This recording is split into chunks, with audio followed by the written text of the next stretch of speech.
Welcome to today's Explainer. We're looking at the blueprint of passion, visualizing the World Cup. Today, we're basically deconstructing a really unique creative blueprint. It's a set of instructions designed to build a cinematic documentary about the FIFA World Cup. We're going to look at exactly how creators engineer the emotion and the sheer scale of the world's biggest game. Okay, let's dive into this. How do you actually capture the world's biggest tournament on film? The source material we're analyzing today doesn't just want some dry recap of scores. No, it demands a 10 to 15-minute emotional roller coaster, showcasing history, passion, and global impact. And honestly, that is a massive creative challenge. You aren't just filming a ball on a pitch, you're attempting to capture the collective heartbeat of humanity. To pull that off, the source instructions dictate a highly specific visual language. We're talking realistic visuals, smooth transitions, dynamic camera movements, and of course, epic cinematic music. It's really setting the stage for this grand, almost mythical undertaking. And there's a very good reason for that grand scale. Billions. That is literally the number of fans who watch the FIFA World Cup.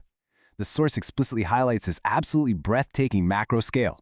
I mean, when you're creating a visual story for an audience this massive, you have to establish stakes that feel planetary. You aren't just making a film for some niche audience. You are reflecting the shared passion of nearly half the globe. Keeping that massive number in mind is absolutely essential for understanding the sheer weight and momentum required in the film's opening shots. Which brings us to the number 4. Because this tournament is held only once every 4 years, the source really leverages the psychology of scarcity. It reminds us of the immense anticipation that builds up between these tournaments, right? It's not an annual event you can just take for granted. Entire careers rise and fall in the span of those 4 years. So visually, a documentary needs to convey that pent-up energy, that incredible release of tension that only happens, well, twice a decade.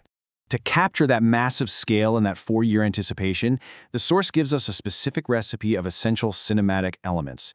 We've got breathtaking aerial stadium shots to show the sheer size of the venues, cheering fans waving flags to instantly inject human emotion and national pride, dramatic goals to provide those sudden adrenaline spikes, and finally, trophy celebrations and fireworks to deliver that euphoric, cathartic release.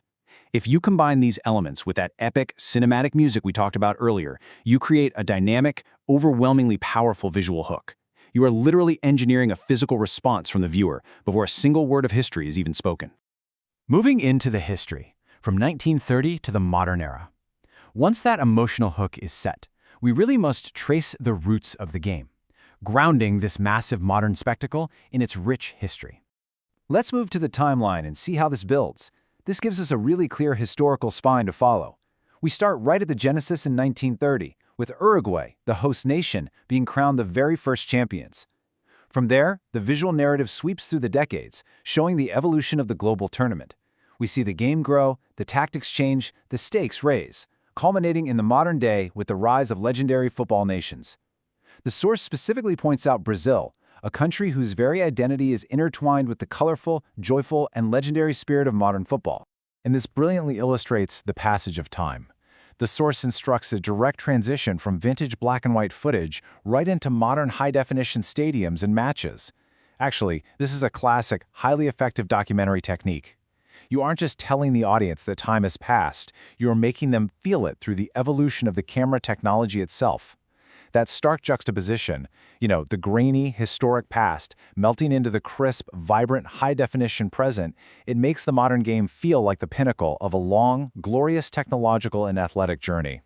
A sudden shift, the visceral climax. Now, up to this point, we've had a fairly polished roadmap for a standard sports documentary. But right after peaking with those modern legends, the source material takes a sudden, highly surreal shift. Get ready for this. A cinematic close-up view of a black stone being sliced open by a sharp knife.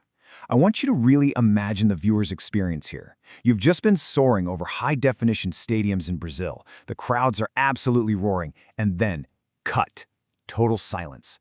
Just a hyper-focused macro lens on a dark, dense black stone. And then, the metallic slide of a sharp knife slicing it open. It is an incredibly intense, almost aggressive visual to drop right in the middle of a football documentary.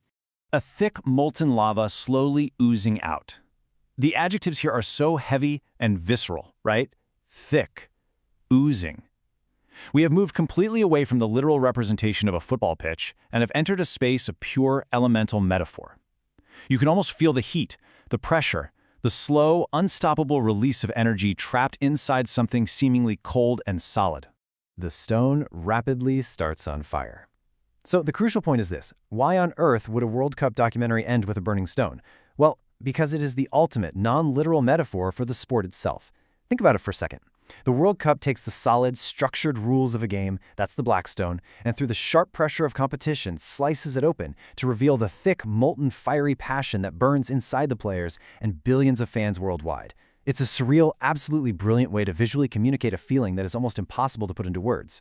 So what does a burning molten stone reveal about the world's raw passion for the beautiful game? It reveals that beneath the statistics, beyond the high-definition cameras, football is an elemental force. It's raw, it's visceral, and it consumes everything it touches.